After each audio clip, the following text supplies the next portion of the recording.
আসসালামু আলাইকুম প্রিয় দর্শক, আজ আরো চলে এলাম যে দেখতেন কিন্তু এনে দাহার এই ওয়ারিত অবস্থিত বলদা গার্ডেন। এই বলদা গার্ডেন মানে প্রচুর গাছপালার ওই শতবর্ষী গাছপালাও আছে, যা অকল্পনীয়। আসলে ঢাকা শহরের বুকের মধ্যে এরকম সবুজ প্রকৃতি, সবুজে ঘেরা এরকম একটা পার্ক। আর এটা মোটামুটি প্রতিটা প্রায় জাতর উদ্ভিদ গাছ এটা আছে। আমি ভিডিওর মধ্যে মোটামুটি বেকিং তুলি ধরবে চেষ্টা করছি। তো মোটামুটি বলদা গার্ডেন লং ভিডিও আছে, যে তাই পুরা এই বলদা গার্ডেনও যা যা গাছপালা আছে এই বেগ তুলি ধরবে চেষ্টা করছি। এটা বাঁশ গাছ হইতে শুরু করি, কলা গাছ হইতে শুরু করি, সাদা শাপলা, পদ্ম ফুল, তারপর নাম না জানা বিভিন্ন ধরনের গাছ, মানে অবাক করার মতো আসলে।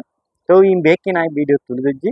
তো যারা ঢাকা আইবেন অবশ্যই বলদা গার্ডেনত একবার ঢু মারি দেবেন।